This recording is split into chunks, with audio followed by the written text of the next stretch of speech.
I see a lot of anguish come from people comparing themselves to others. And I wonder if you could talk a little bit about like how healthy that is versus maybe setting your own goals or just other tactics to, maybe just not be quite so obsessed with, Yeah, there's kind of two sides to this, probably more, but two that I'm going to talk about. Yeah. A lot of the clients that I work with, especially the like kind of younger executives, Right.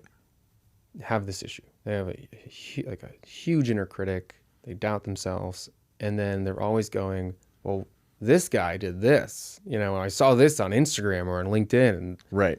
and then they start. Do you think this is a generational thing? Like, were older generations not as self-critical or not as like, I don't know, keeping up with the Joneses, or is that like, millennials and Gen Zs are just like got a double dose of it? If you don't know something exists, it's very difficult to compare yourself to it. Okay. Yeah. So at this point in time, I think it might be a multi-generational thing. Yep. Because it's just new. Now, potentially, I don't know how this would differ per generation, but generally, if it's in front of you, you're going to care about it. Yeah. Unless you spent the time, like really, really spent the time learning not to care about it, which honestly, it's easier to not see it, to cut it out, than it is to learn how not to care about it. I mean, there's kind of a balance. You get to a healthy point where you're like, I'm confident with who I am. I know what I care about. I know what I'm working towards. And you're at that point, it's easier to see kind of people that are just like crushing it or that are posting their private jets and their cruise ships that they rented and saying how successful that they are. It's easier to deal with it then, but it's still difficult because you start wondering why you aren't that successful. So first suggestion would be to cut it out. All right, so everyone delete Instagram.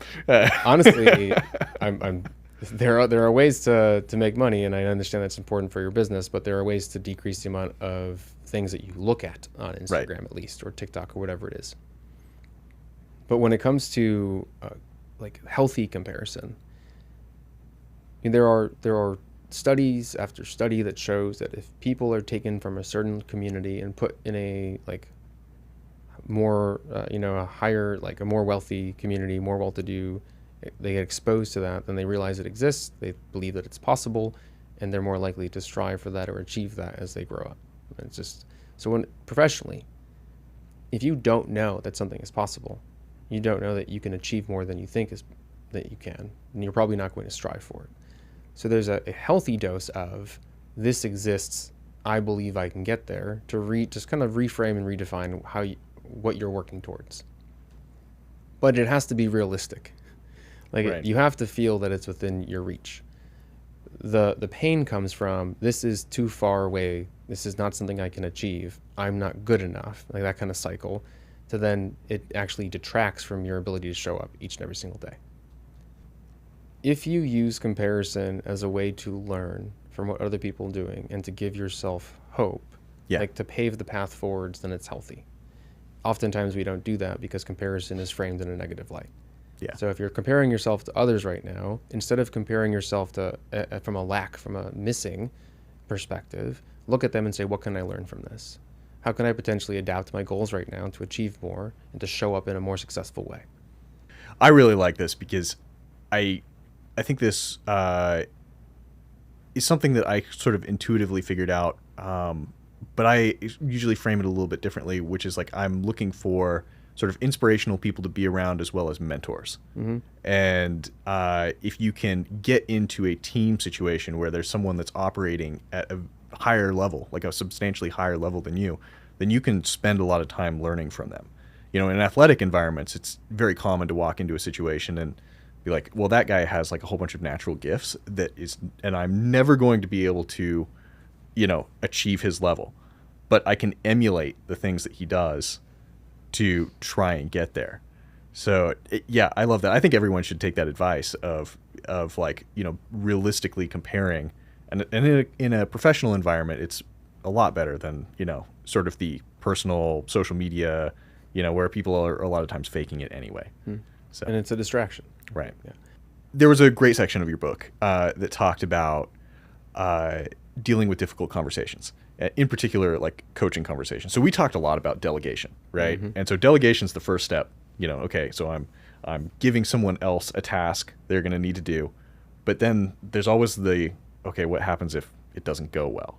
You know, how do you have these conversations? Yes. Difficult conversations are just conversations. So I think we get afraid of certain things like cold prospecting or having difficult conflict-filled conversations because we think that there's something unique. Right. A conversation is you just talking to somebody else who's listening. Maybe they're talking back to you. Yeah. When you're having a difficult conversation, I'm going to imagine it's because performance isn't where you want it to be.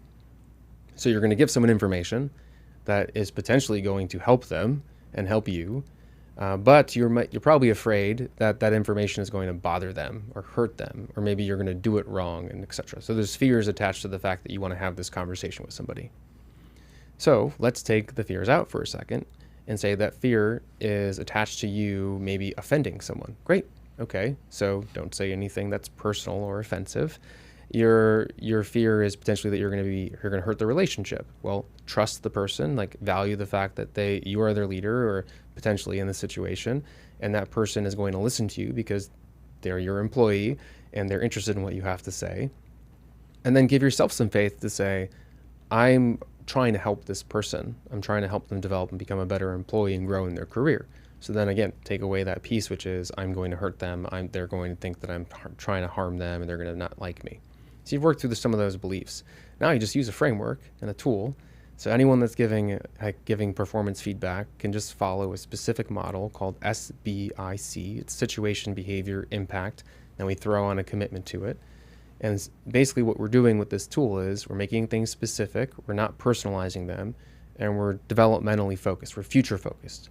No one should ever give feedback that is only based on the past. Like, hey, you messed up. Bye. Like what does that do? Well, you're telling them that they messed up because you're trying to improve their work product in the future. So you need to be talking about future work products and things. Right. Mm-hmm.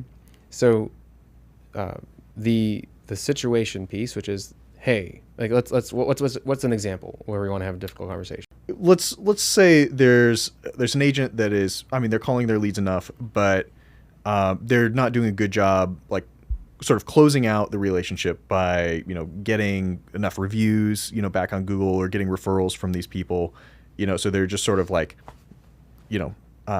closing the transaction and walking off, right? And so you're trying to give them performance feedback on like, hey, this is really how, you want to not end things, but like sort of put a nice capstone on the transaction so that you can keep the business coming back. Mm-hmm. Right? Yeah.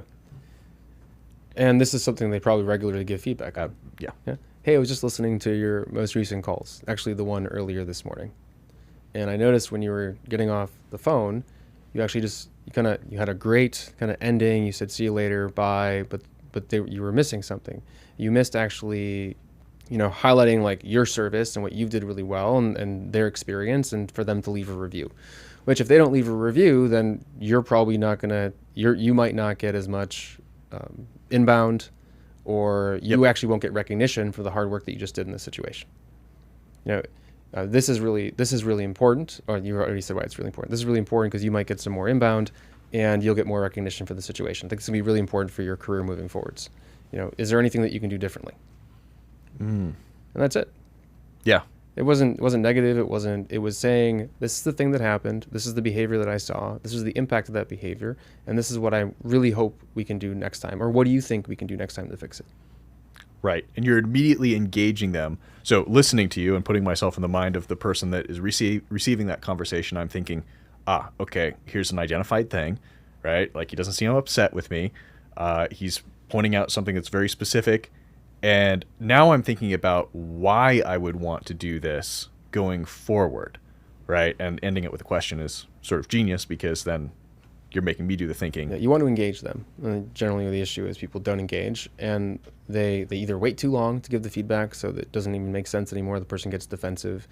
At the same time, maybe they try to sandwich it, so they actually lose the feedback within like this positive, kind of negative, positive thing. Yeah. And then they also like just make it personal. Like, hey, you're not asking for reviews. Why are you still doing that, you idiot? Like, how does that help? And so we have to think of feedback as a tool to develop the people that are working for you or with you to help you achieve certain outcomes and for them to develop.